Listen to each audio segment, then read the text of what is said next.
atras, di mo tinitingnan dinadaan mo. Tayo na. Buta ka naman.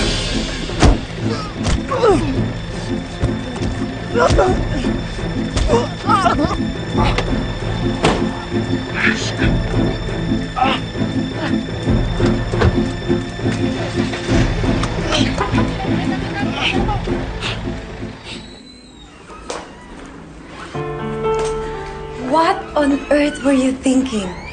Bakit ka nakipagsuntukan sa daan? Nangihuyan lang po tayo. Sabihin mo muna sa akin kung anong nangyayari sa'yo. Mami, confirm na. Magkapatid kami ni Karina. Bakit po ba nangyayari sa akin to? Mami, ano bang ginawa kong masama? Naging mabuti pong anak ako sa inyo, di ba?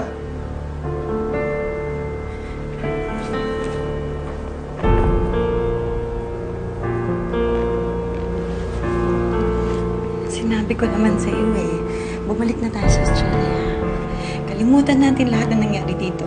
Magsimula tayo doon, tayong dalawa. Can we do that? Huh?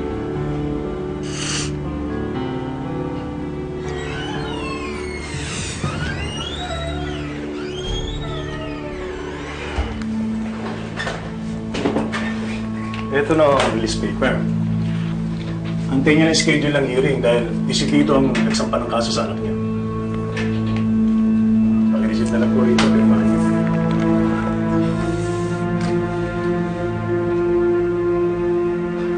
Diba? Ano po siya?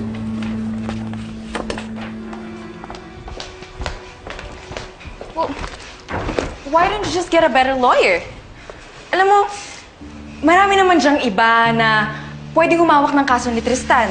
Yung mas magaling, dyan sa abogado mo. Kahit na sinong magaling na abogado ang kunin ko kung ayaw nila makipag-areglo, wala! Oh, that's true. Pero, bakit naman kasi nanapak pa yung anak mo eh? Eh di sana, nasa Australia na kayo ngayon.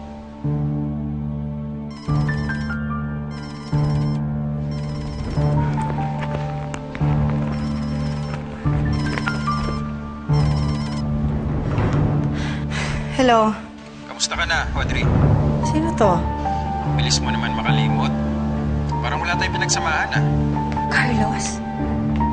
Ako nga. Kamusta? Wala akong panahong makipagkwentuhan sa'yo. Kung mangutang ka sa akin, manghihiram ka ng pera, wala.